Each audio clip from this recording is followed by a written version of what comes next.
ของเด้อโตบักใหญ่เว้ยมีประมาณ30 โลประมาณนี้แหละแถวตลาดกำแพงเมืองแล้วแถวหนองไห้เนี่ยชาสอดเว้ย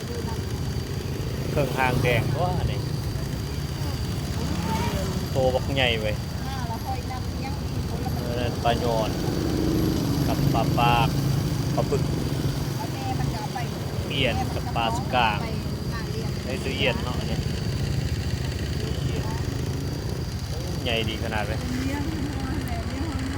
กอยอยู่เนาะหัดมืดอยู่แล้วโอ้จิคักอยู่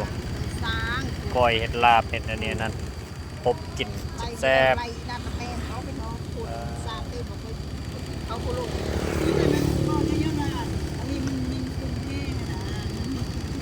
50 โลฮอดบ่นี่บอดประมาณ20 ปลายเนาะใหญ่เติม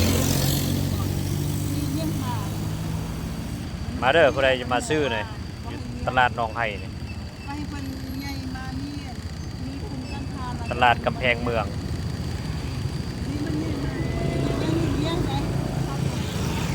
เครื่องหางแดงแซ่บแกงเครื่องหางแดงกินหอมแซ่บนะ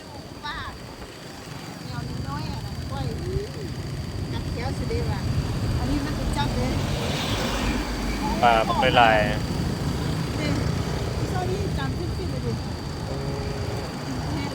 ก็เอามาใหม่ๆเลยนี่เครื่องหางแดงนี่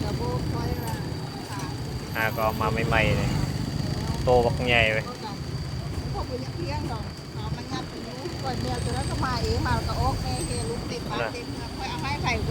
โอ้กินแซ่บอยู่บ้างเลย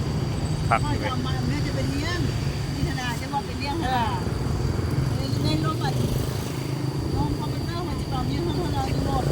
ดันโตบักใหญ่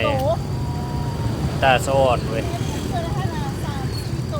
คือเผ็ดก้อยกินบ่เนาะคักอยู่เว้ย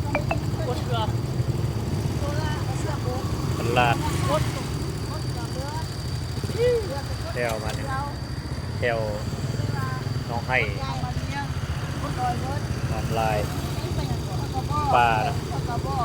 รวมสมบูรณ์ดีครับจะกินช่วงฤดูฝนได้มันมีลายได้ปลานะ